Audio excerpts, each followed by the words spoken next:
مين فينا بقى ما بيحبش البلح الرطب؟ اظن البلح القمر ده ما يختلفش عليه اتنين. وبما اننا بقى في موسم البلح، وبما ان برضه هو ده المكان اللي انا عايشه فيه، فعايزه اقول لكم ان انا بستنى الموسم ده من السنه للسنه. بجد يعني من احلى ايام السنه بالنسبه لي لما بلاقي النخل كده منور بالبلح. وطبعا ما ينفعش اعدي الفرصه السعيده دي من غير ما نعمل مع بعض الوصفه القمر بتاعه النهارده. هنحتاج لكوبايه ونص من الحليب، حليب دافي. هنضيف عليهم معلقتين كبار ممسوحين من الخميره الفوريه، وعليهم نص كوبايه سكر، بالظبط كده 4 معالق كبار من السكر. هنقلبهم مع بعض وهنسيبهم كده 10 دقايق لحد لما الخميره تتفاعل كده. هنضيف عليهم ربع كوبايه زيت وبيضتين بحراره المطبخ ومعلقه كبيره من الفانيليا. وهنرجع نقلب الكلام ده تاني كويس جدا مع بعضه بالشكل ده. هنضيف عليهم بقى الدقيق، انا مش هنزل بكل كميه الدقيق بالتدريج. حطيت 4 كوبايات كبار من الدقيق، عليهم معلقه صغيره مليانه من البيكنج باودر ونص معلقه ملح. هبدا اعجن وهنزل بقى الدقيق زي ما انتم شايفين كده بالتدريج. بالظبط اخدت معايا 7 كوبايات من الدقيق. طبعا العجينه زي ما انتم شايفين كده لينه خالص. هنضيف لها بقى معلقه زبده كبيره ونرجع نكمل عجن تاني بالظبط كده حوالي 5 دقايق. العجينه بتاعتنا طريه خالص زي ما انتم شايفين كده وناعمه ومش بتلزق. هنسيبها بقى كده في مكان دافي لحد لما تتخمر. هنجيب بقى البلح، طبعا الاول هنغسله كويس جدا وهنحطه في مصفى كده لحد لما يصفي كل الميه اللي فيه. وبعد كده هنقشره ونفصصه، دول بالظبط كده كانوا حوالي كيلو الا ربع من البلح. على طول بقى هناخده كده على النار، طاسه فيها معلقه كبيره من السمنه البلدي، وهننزل البلح. النار عاليه، انا عايزه البلح ياخد تشويحه كده ويبدا يطرى معايا شويه.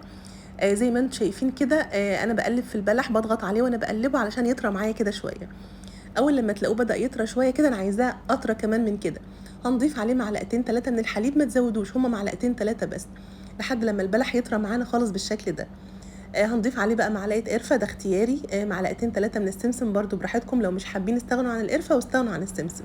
هنا كده بقى زي ما انتم شايفين ما شاء الله العجينه اتخمرت، طبعا الجو لسه مش برد قوي، الجو لسه حر. اخدت بالظبط معايا نص ساعه وبقت بالشكل ده.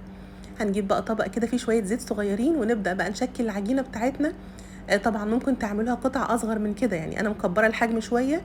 ممكن بقى وانتوا بتشكلوها تعملوا القطع اصغر من كده شويه. هناخد قطعه كده بين ايدينا ونبدا نفردها، ونحط جواها معلقه كبيره من الحشوه. وهنقفل عليها بالشكل اللي انتوا شايفينه ده. ما شاء الله الحجم بتاعها كده انا بالنسبه لي كان كويس.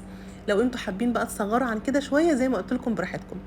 هنخلص بقى كل الكميه بتاعتنا بنفس الطريقه كده. على طول بقى صينيه كده عليها ورقه زبده او صينيه الومنيوم مش مدهونه اي حاجه خالص، ما شاء الله العجينه فيها زيت وفيها زبده.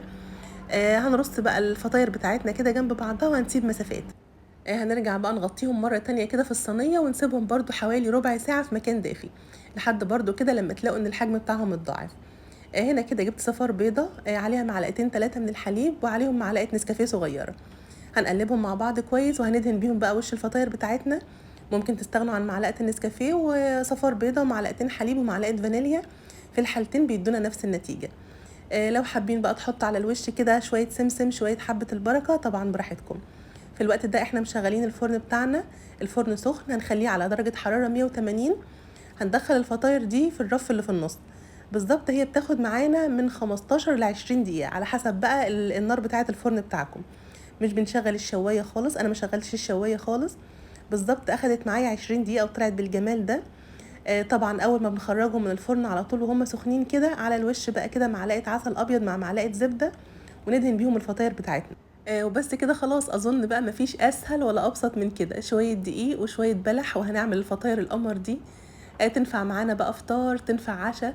ما شاء الله شايفين قد ايه هشه جدا، عايزه اقول لكم ان هي خفيفه والله زي القطن. والله خايفه اظلمها، يعني حاسه ان هي اخف شويه من القطن. وزي ما قلت لكم بقى تنفع فطار، تنفع عشاء، تنفع نديها لاولاد وهم رايحين المدرسه. بجد بقى مفيش احلى ولا اجمل من كده. استغلوا بقى موسم البلح كده وهو في السوق. خزنوا شويه رطب كتير في الفريزر، وطول الشتاء اعملوا الفطاير القمر دي. انا متاكده ان هي هتعجبكم جدا جدا، وعايزه اقول لكم بقى يطلبوها عندكم في البيت كده كل يوم من جمالها. كده خلاص خلصنا، والفيديو بتاعنا النهارده خلص. يا رب الفيديو يكون عجبكم. واشوفكم على خير بقى في الفيديو اللي جاي. مع السلامه.